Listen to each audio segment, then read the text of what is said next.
Morning guys, Denzel from Castle Wash here. It's going to be a quick video this morning. Just to get right into it, be careful what kind of advice you listen to from the internet or people around you. So obviously there's good advice on one end and there's bad advice on the other. And then somewhere in between is where you find everything, you read everything at face value, and then it's on you to verify and fact check that stuff, all right? Don't just believe everything you read or hear or people say to you. And if you see something happen, if someone's showing you what happened, it's in your best interest to really try to dig deep and find out all the minutia and all of the variables that could have been caused by them or things that happened externally from them. Because if someone says, just to make a quick example, if someone's like, I'm never buying a damn Toyota again, I would ask, what happened? And they'd say, man, bought a brand new 2018 Tacoma, blew the engine 15,000 miles. I would say, what happened? Man, damn thing just went. So, well, if that's all that happened, that's incredibly rare.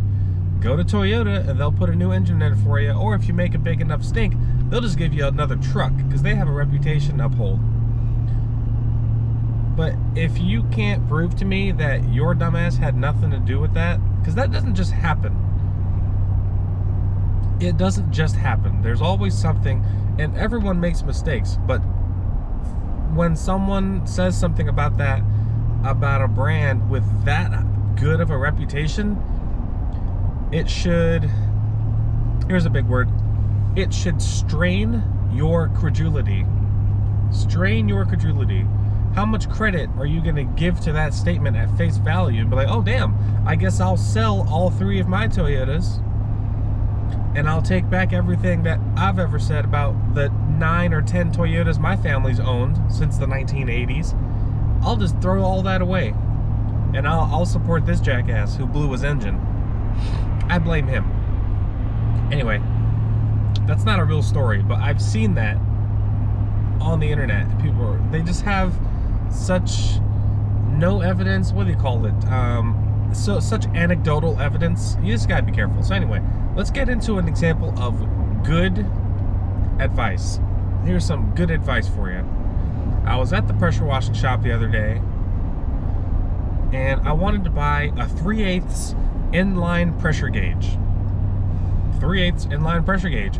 And it's not an astounding piece of equipment. It's not high dollar. It's a $30 part that will protect me from applying too much pressure, right? I'm going in there and I'm talking to him. I'm like, hey man, let me get a 3/8 pressure gauge. And he looks at me kind of funny and he's like, okay, I got one over here. So I'm checking out, we're still talking. He's like, by the way, he stops me in my track. He's like, what are you doing with this? And I was like, what everyone does with it. In my mind I said that, but I was like, oh, I'm really curious how much pressure I'm actually getting at my ball valve, both for when I'm using my small pressure washer with the turbo nozzle. I'd like to know how much pressure is actually coming out of there, and then when I'm using my big surface cleaner on concrete, I want to know how much pressure I'm getting. And he's like, okay. He's like,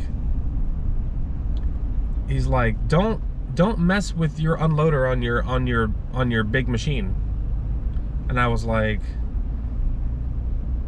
oh, why not? Not that I was planning on it, but I was like, for him to bring that up, that's genuine professional concern. He wants my equipment to work for me. He wants me to not have problems with it. He probably just doesn't want to see me in there saying, oh man, it just stopped working. It won't work well. I've been on that receiving end. People just lie. I'm like, your wheels bent backward, your wheels breaking off. Oh yeah, I just hit hit a little bump in the road. Come to find out, they hit a curb at like 60 mile an hour. Like, that'll do it. You didn't hit a bump in the road. Anyway, so back to the guy. He was genuinely concerned. He's like, don't mess with that. Don't go backing out that spring. Like, leave it alone. And I was like, oh. I'm like, okay. I'm like, yeah, no problem. I'm like, does that hurt anything? Does it cause problems? Which I kind of had an idea that it could. But for him to tell me, don't do it, I was like, maybe it's more serious than I've been led to believe. So he's saying, you know, when you squeeze the gun, you want to make sure all the flow and pressure is going out the gun. When you let off, you want to make sure all that flow and pressure is redirected into your tank. Messing with the unloader where we've set it is going to change that in one direction or the other. And I was like, oh. I'm like, well, that sounds like a headache. And you guys know from my videos, I want all my stuff working perfectly all the time because I need it to. If I have, that's probably a bad example. Everything in my car is work. I'll say that. It's not like, oh man, the AC don't blow on that side, only on this side. It's like, that's not gonna cut it when it's real hot. So if it has it, it needs to work. So that's good advice, and I really appreciate him. Again, those are the guys that originally built the equipment. They put it all together on my trailer for me. And they've been a pretty big resource. They've been phenomenal in helping me. Hopefully they watch this video. That way I don't have to blow smoke personally. They can just get it on the back end, no pun intended. So yeah, that was really good advice, and I appreciate that. And that's when you know, when someone who is, they're most likely to know, right? They're in a position to know, and they work with it daily. I'm not mounting pressure washers onto trailers and setting up belt drives and gear drives and all that stuff day in, day out. I'm not taking apart little engines. So when they tell me something like that, I kind of have to believe it, right? That's a very straightforward way for him to tell me. He kind of grabbed my attention and then said, what are you doing with it? Took me back. I've never had someone grab my attention that directly and sternly, almost like, you know, disciplinary. He's like, what are you doing with it? Because he probably gets that call all the time. People saying, hey, I turned my unloader down and now it doesn't work right. Yeah, now I see he's probably just frustrated, and he doesn't want to either have to fix mine, or he doesn't want me to have to go through that. So good advice. Now here's some bad advice. That was way too long on good advice. Bad advice. So again, on the Facebook, on the FB, and someone's like, hey, I got to quote this pool deck. I was thinking maybe a 3.5% SH, let it sit and then rinse it off. Exactly what I just did 2 weeks ago, last week. You guys, that video was posted now. It's called Pool Deck and Patio, Pool Deck and Paver Cleaning. It's that video. Someone's like, hey, I was gonna do a 3.5% and then rinse it off. Shouldn't be any problems, right? Question mark, question mark, question mark. 3 question marks. First comment, you should never use acids on pool decks. Acids will upset the pool chemistry. Acids will hurt the paint. And he's just going on and all these things about what acids will do to a pool deck. And okay, if you didn't know anything, if you didn't already pick up on what the problem is, then if you're a pressure washer, you need to find out, and you need to know your stuff, because here's where bad advice can smoke your ass. All right, sodium hypochlorite is basic. It's basic. It's alkaline. It's not an acid. And even so, even if he thought, so it's not an acid, you're wrong. even if he thought it was an acid, do you know how many pool decks have been cleaned with sodium hypochlorite? Since the dawn of man. The cavemen were cleaning their pool decks with sodium hypochlorite. King James. I was gonna make a joke. I'm pretty tired right now. But that's how long people have been cleaning pool decks with sodium hypochlorite. Hypochlorite. There's your... Anyway, I'm not going to go into a basic chemistry lesson, but hypochlorite. That right there tells you it's not an acid. But if you don't know, you don't know. And now, I didn't respond because I'm a strong believer of, unless I see you literally about to do something to kill yourself, I'm not going to engage with a stranger. I've done it before. It doesn't work out. People don't listen. People don't give a crap about what you're saying. And I think the natural human thing is, hey, I don't know you and you're telling me something, I'm going to ignore it. I got no time for you. That's just me, at least.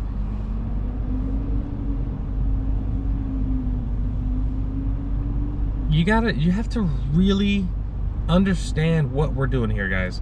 And don't listen to every Joe Blow on the internet. If I went into a if I went into my pressure washing shop yesterday, right? If I just walked in and said, hey, I need some bleach because I'm getting ready to do a pool deck, he would probably ask me, oh, what kind of stone is it?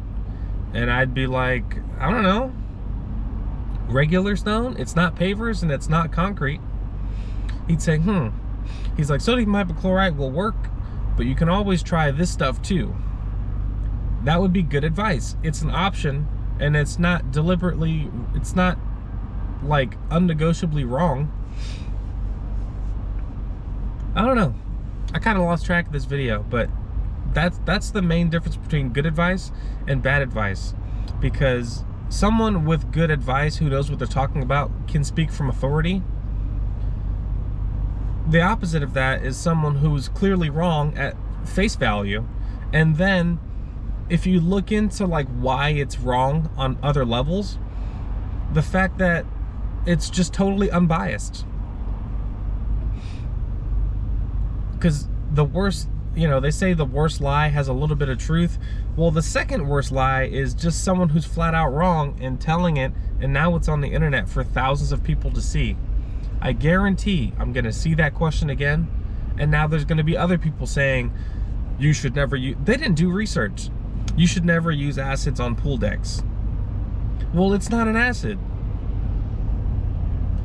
And now you're all wrong together.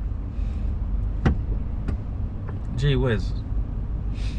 That's kind of got rambly, but I get really upset and really sour when just like that, another dipshit has entered the industry thinking it's so easy and so simple, when in reality, you could really get hurt. You could really screw somebody's stuff up. You could probably kill yourself if you were dumb enough, or hurt somebody else, or cause massive property damage. Do you know how much it costs to repaint a normal one-story house in this area?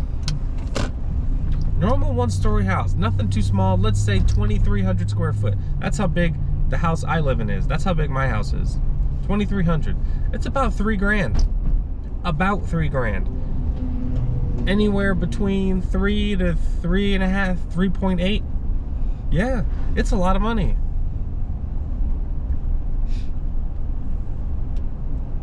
That's how much liability you can get yourself into real easy. And for all you guys saying, be safe, be careful, I don't know who you're talking to, because you're saying it in these Facebook groups full of dipshits.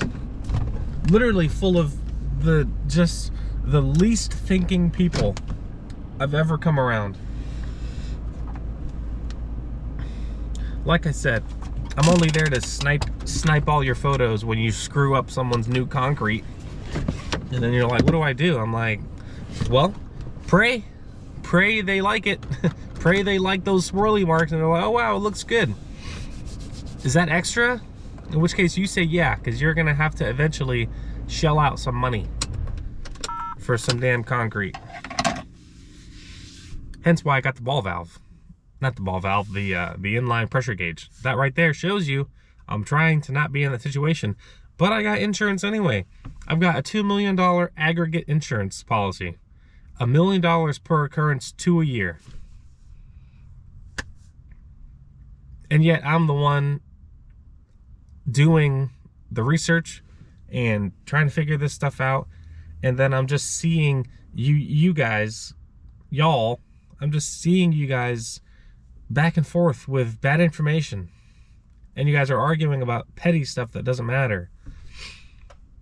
God, this video might never come out either because I'm mostly just doing it for myself. I don't really have anyone to talk to about stuff like this.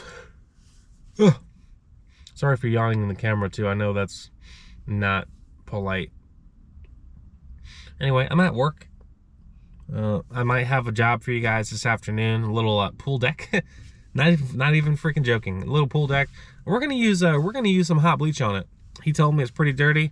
I'm thinking I need to go grab the trailer after work and fill up before I head over there, because something tells me it's gonna need a pretty liberal spraying of that sweet sauce. So anyway, I appreciate you guys. Anyone watching this, I really appreciate the views. I appreciate any questions or commentary you might have, and hopefully it can be advice to you. Just be good advice, right? You want good advice, and you want to highlight bad advice for why it's wrong. I guess that's why I did this video. So always take care of yourself and watch out. Castle Wash out.